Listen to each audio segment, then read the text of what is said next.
Hostin's obsession with race gets thrown back in her face. Today's video comes to us from Sunny Hostin. Sounds like a town. We're in Sunny Hostin. She was on PBS's Finding Your Roots, a show dedicated to researching celebrity ancestry. For context, Sunny is a staunch supporter of reparations and has made a fortune spewing nonsense about white privilege and racial justice. Well, turns out she's not as oppressed as she claims she is. She's actually the descendant of slave owners from... Picture a primetime TV studio, lights blazing, audience buzzing, and Sunny Hostin perched on her panelist throne, ready to deliver another lecture from her moral high ground. Then enter Gutfeld and Tyrus, the chaos agents of cable news, armed not with scripts but with comedic napalm. This wasn't a debate setup, it was a verbal ambush waiting to happen. Hostin, known for her prosecutor-like intensity on The View, thought she was walking into a standard political sparring match. Instead, she stumbled into a savage media cookout where she'd be served as the appetizer. The stage was set for a roast so brutal it'd make a comedy club blush, with Greg and Tyrus ready to turn her sanctimonious soapbox into a pile of ash. The tension crackled like static before a storm. Nobody saw the eclipse coming. What started as a typical TV panel discussion, a mix of talking points and posturing, morphed into a full-blown roast battle that left scorch marks on the studio floor. Hostin came armed with her usual arsenal: earnest arguments, furrowed brows, and a tone that screams, "I'm right and you're cancelled." But Greg and Tyrus, they brought comedic bazookas. Greg's rapid-fire wit sliced through her points like a chef dicing onions, while Tyrus loomed like a verbal hitman, waiting for the perfect moment to strike. Hostin tried to hold her ground, but it was like watching a deer at a UFC weigh-in, outmatched, outmaneuvered, and unaware the cage door was already locked. The audience could feel it. This wasn't just a debate, it was a public dismantling, a masterclass in turning serious commentary into a laugh-out-loud spectacle. Sunny Hostin struts into every debate like she's starring in a courtroom drama, her vibe a mix of Ivy League Polish and I've read the receipts energy. She's the queen of no-nonsense, delivering arguments with the gravitas of a closing statement, her side-eye sharp enough to carve granite. On The View, she's known for fact-checking mid-sentence, shutting down opponents with a blend of moral superiority and meticulously researched zingers. It's the kind of persona that thrives in the echo chamber of daytime TV, where nodding heads and applause lines are guaranteed. But against Greg and Tyrus, her prosecutor shtick hit a brick wall. Her "I'm here to educate you" tone, usually a weapon, became a liability, like showing up to a knife fight with a PowerPoint presentation. The stage was set for her to be outclassed by comedy's sharper edge. Greg Gutfeld and Tyrus aren't just co-hosts, they're a comedic wrecking crew, a lion and a crocodile hunting in sync. Greg's the spark, all frenetic energy and razor-sharp quips, turning every exchange into a stand-up routine with teeth. Tyrus, meanwhile, is the calm predator, his massive presence and deadpan delivery making every word feel like a guillotine drop. Together, they didn't just challenge Hostin, they tag-teamed her into oblivion. Greg would dart in, mocking her sanctimonious tone with a flurry of pop culture jabs. Tyrus would follow, landing a single line that crushed her argument's foundation. It was like watching a high-speed chase end with a tank rolling over the getaway car. Hostin didn't realize she wasn't just debating, she was the prey in a perfectly choreographed comedic hunt. Greg Gutfeld doesn't do news segments, he does verbal stand-up comedy with a PhD in sarcasm. Every headline is a setup, every talking point a chance to land a punchline that hits harder than a trending X thread. On Gutfeld, he treats the studio like his personal comedy club, and Hostin was the perfect foil. He took her earnest, lecture-heavy style and turned it into a punchline parade, mocking her as the poster child for legacy media's self-important bluster. Sunny's out here acting like she's auditioning for an Oscar in moral outrage, he might quip, each jab laced with enough cultural references to make a meme lord jealous. His wit isn't just funny, it's surgical, exposing the cracks in Hostin's polished facade while keeping the audience roaring. Greg didn't just win the segment, he rewrote Hostin's script as a comedy sketch. The knockout blow came when Greg latched onto Hostin's Finding Your Roots appearance on PBS, where her ancestry revealed ties to European slave owners. Hostin, a vocal advocate for reparations and a critic of white privilege, suddenly found her narrative flipped into a comedic goldmine. Greg didn't just point out the irony, he weaponized it.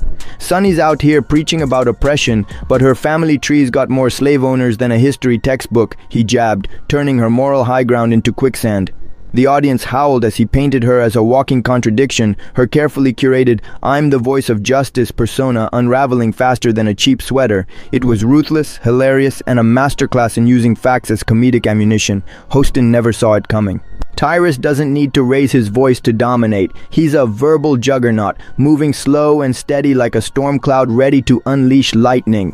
While Hostin spun her complex, emotionally charged arguments, Tyrus just watched, eyebrow raised as if to say, "You're really doing this?" Then, with one line, like "sounds like you're carrying a bag of lies too heavy to admit," he dismantled her entire shtick, his honest scum quip, calling out media figures who'd rather double down than admit they lied about Trump or Biden, was a mic drop that echoed. Tyrus's power lies in his restraint. He lets Hostin's overblown rhetoric collapse under its own weight, then seals the deal with a deadpan zinger that leaves the room gasping. It's not just a takedown, it's a demolition. Greg and Tyrus handed Hostin the game ball, not for winning, but for spectacularly losing the plot. They argued her relentless push of divisive narratives, calling Trump supporters Hitler and peddling outrage, backfired so hard it swung voters rightward. "Keep lying, Sunny," Greg might have sneered. "You're handing us the Senate, maybe the House, and the White House." Tyrus piled on, suggesting her refusal to admit media deceit, like covering for Biden's flaws, was a gift to conservatives. It's a savage jab. Hostin's moral crusading, they claimed, alienated viewers who saw through the sanctimony. This wasn't just a roast, it was a political autopsy, pinning the blame on Hostin's brand of performative punditry for shifting the electoral tide. This clash wasn't about policy points, it was comedy as a cultural weapon. Greg and Tyrus didn't just debate Hostin, they used humor to expose her as a symbol of everything broken in legacy media. Greg's sarcasm sliced through her polished talking points like a buzzsaw, while Tyrus's one-liners landed like precision strikes, revealing the absurdity of her moral posturing. The audience didn't just laugh, they saw the game. Hostin's serious tone was a performance, a scripted act that crumbled under comedic scrutiny. Humor became their scalpel, cutting through the fluff to reveal a truth. People are tired of sanctimonious lectures. This was more than a roast. It was a manifesto for a new kind of commentary.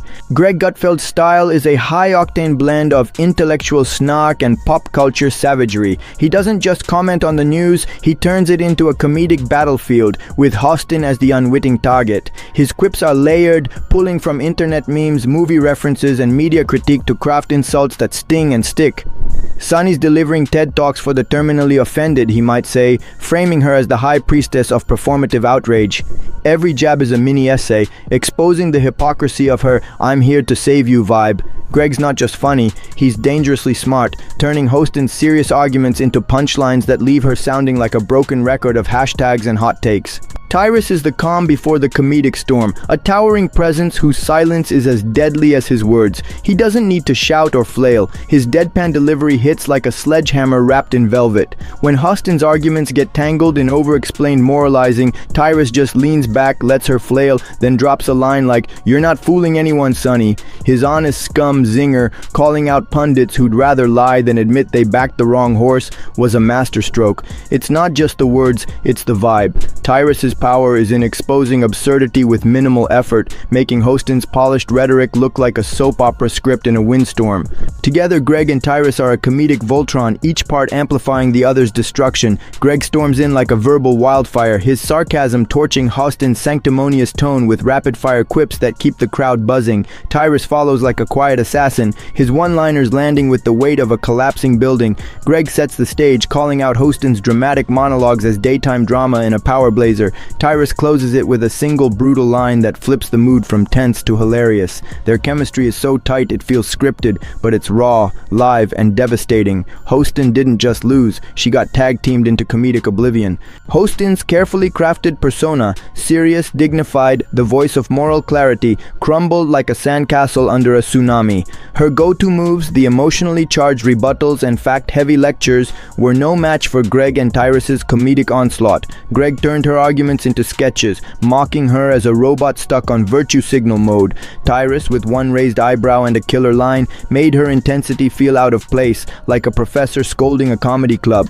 The audience saw it. Her armor of seriousness couldn't withstand humor that exposed her contradictions in real time. By the end, Hostin wasn't debating, she was surviving, clinging to a persona that had already been roasted to ashes. This roast wasn't just about dunking on Sunny Hostin, it was a middle finger to the old guard media model. The days of stoic anchors and carefully scripted lectures are fading, replaced by a hunger for raw, unfiltered takes that don't talk down to the audience. Greg and Tyrus embody this shift, using humor to call out the performative nonsense of pundits like Hostin. Her style, polished, moralistic, predictable, represents a dying breed of commentary that assumes viewers want sermons over substance. The crowd's laughter wasn't just at Hostin, it was at the entire system she represents, a system being torched by comedy that's sharper, funnier, and more honest than any teleprompter. Greg and Tyrus didn't just roast Hostin, they weaponized humor to dismantle the sanctimonious facade of mainstream commentary. Sarcasm became their scalpel, slicing through the puffed-up self-importance of Hostin's delivery.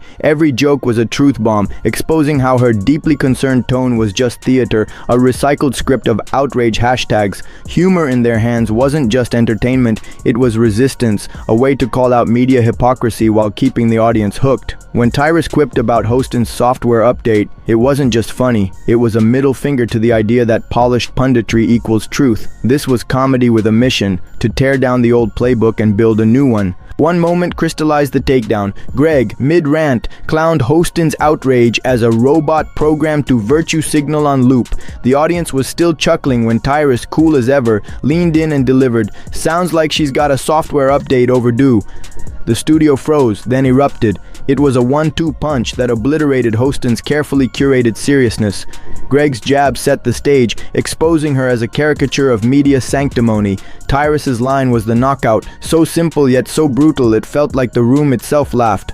That moment wasn't just funny, it was a cultural mic drop, proof that comedy can hit harder than any debate point. The magic of Greg and Tyrus lies in their timing, a rhythm so precise it feels like a choreographed dance of destruction. Greg's rapid-fire quips peel back Hostin's confidence layer by layer, like fast-forwarding through a dull documentary. He hits fast, flashy, and relentless, keeping the crowd on edge. Then comes the pause, the silence where Tyrus takes over. He waits, lets the tension build, then drops a line so perfectly timed it's like gravity stops to let it land.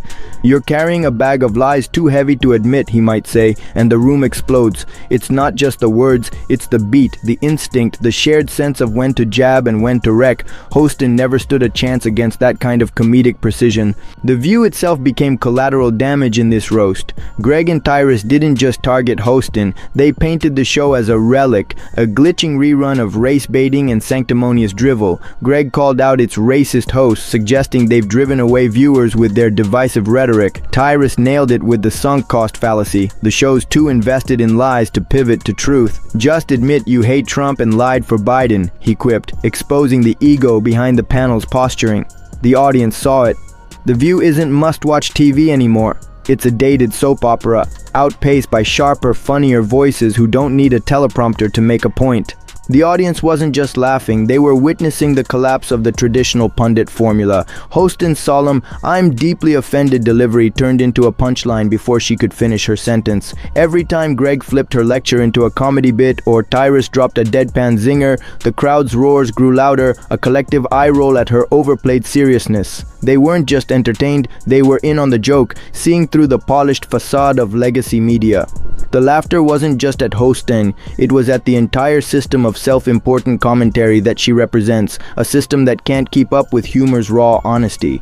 Greg and Tyrus didn't just win a segment, they rewrote the rules of political commentary. In a world tired of stiff anchors and recycled moral lectures, they're the new blueprint, sharp, unfiltered, and brutally funny. Sarcasm trumps sanctimony. Punchlines hit harder than policy rants. Greg's high IQ wit slices through media nonsense like a laser, while Tyrus's stone-cold one-liners deliver the final blow. Together, they're not just commentators, they're cultural disruptors, proving that humor is the sharpest weapon in today's media circus.